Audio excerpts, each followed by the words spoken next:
So far, we have seen how Aurangzeb and Dara were favored differently by their father and their fates. After the Kandahar campaign, while Shah Jahan kept Dara close to himself, Aurangzeb was sent away to the far south as the governor of Deccan. The two princes would now spend about half a decade in these assigned positions away from each other. In this chapter, we will see how during this time the two princes built their reputations. Dara as an unprecedented spiritual author, and Aurangzeb as an undefeatable general, reputations for which they both would be known for centuries to come.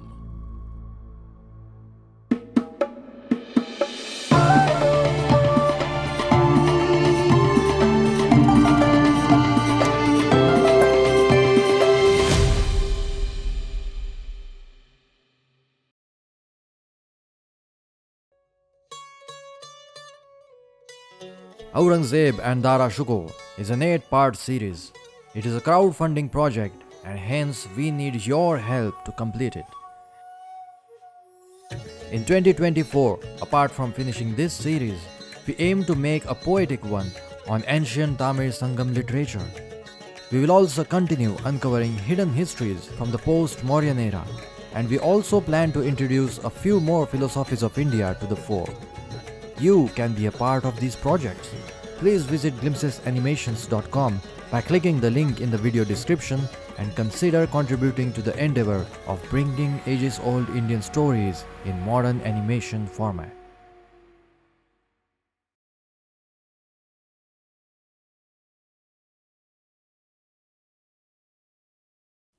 After the failed siege of Kandahar, while Dara hesitated to confront Shah Jahan, he lingered in Lahore for 3 weeks. Troubled by the anxieties of his recent failure, Dara, as usual, sought refuge in spirituality. This time, a Hindu saint named Baba Lal Bairagi. Please accept my obeisance, Baba.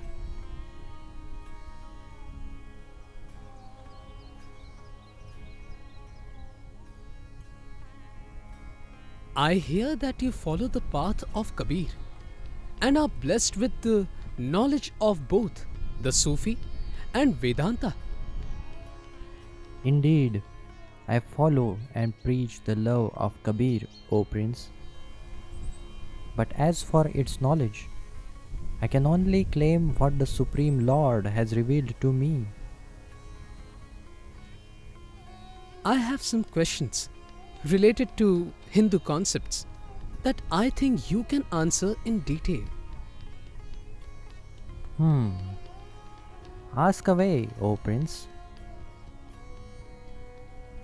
A poet and a Mughal official named Rai Chandrabhan Brahmin documented this historically invaluable conversation. The following dialogue is based on the same.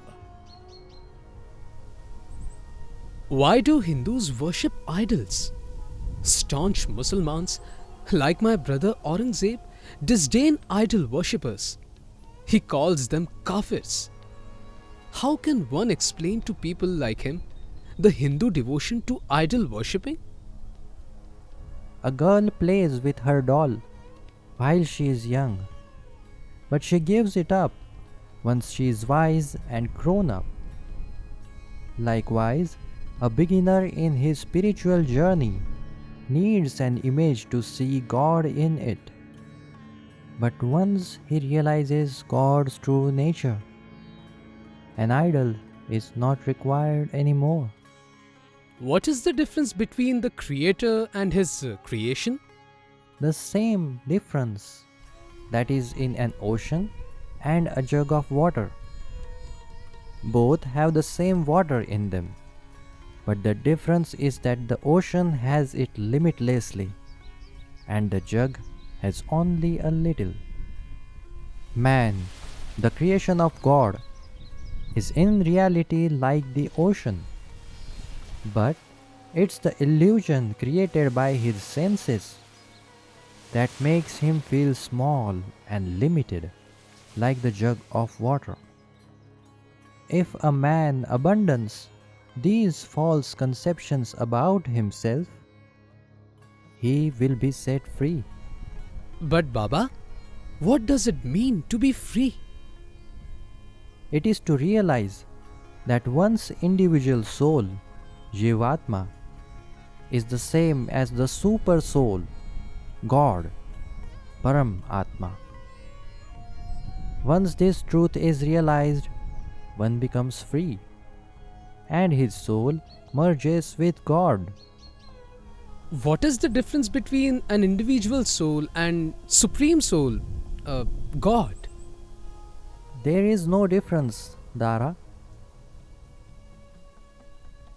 As I said earlier, a man is like a jar of water whose purity is clouded due to his illusion of senses. But when the water is filtered, only purity is left behind. Likewise, when a man leaves behind the illusion of his senses, he will unite with the one true God.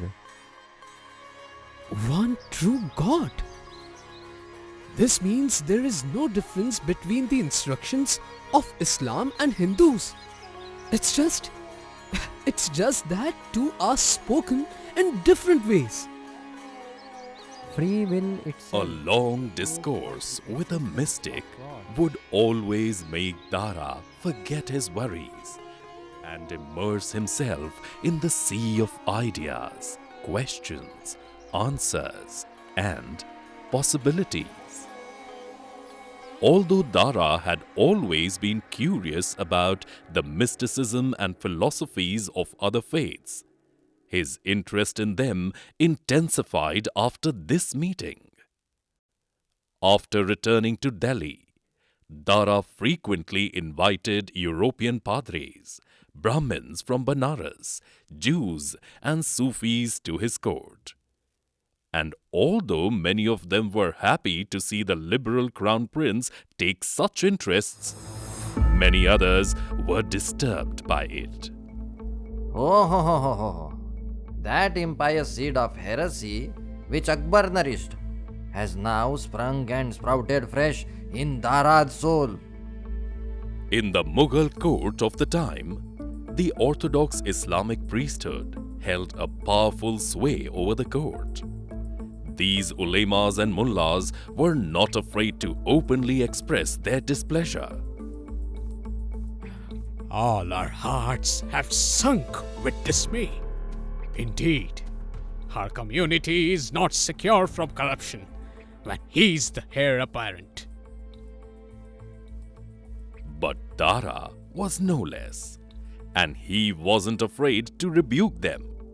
He openly wrote in his writings, Shun away your narrow-mindedness and hate. and again in Hasanat ul Arifin, Paradise is where no mullah exists, where the noise of his debate is not heard. May the world become free from the noise of the mullah, and none should pay heed to his fatwas. as he studied other religions more deeply, especially that of the Hindus, he found more similarities between them and Islam. His growing authorship now reflected his learnings. He writes in Tariqat ul Haqiqat, You dwell in the Kaaba and in Somnath, and in the enamored lovers' hearts. You are the rose and the amorous nightingale. You are the moth on your own beauty's taper. but none of such writings flustered the orthodoxy as much as the special ring that he got crafted for himself. On one side of it was written Allah, the god of Muslims, while on the other, Prabhu, god of the Hindus. Every moment of his existence now declared that he believed the Hindu god to be equal to the one of Islam, if not the same. And this stung the orthodoxy very bitterly.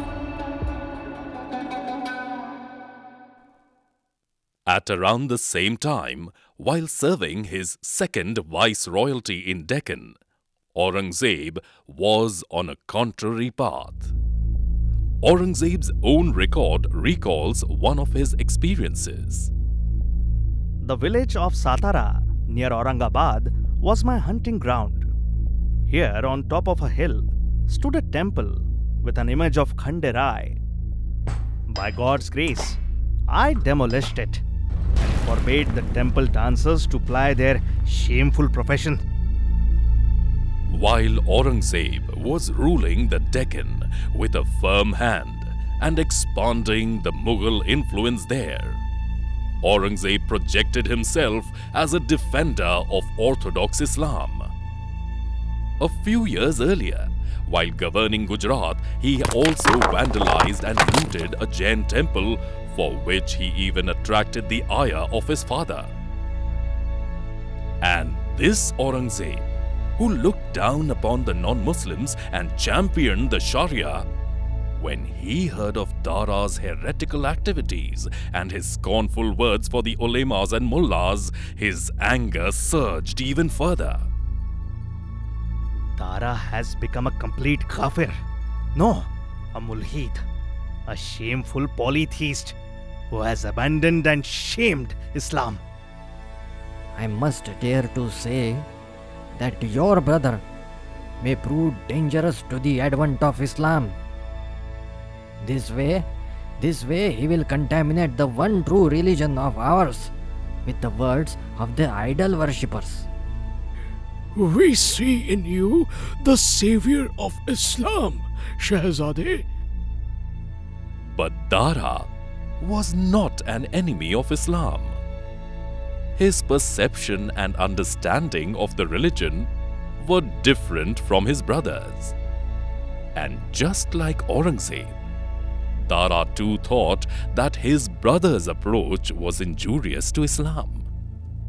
My brother, a protector of Islam?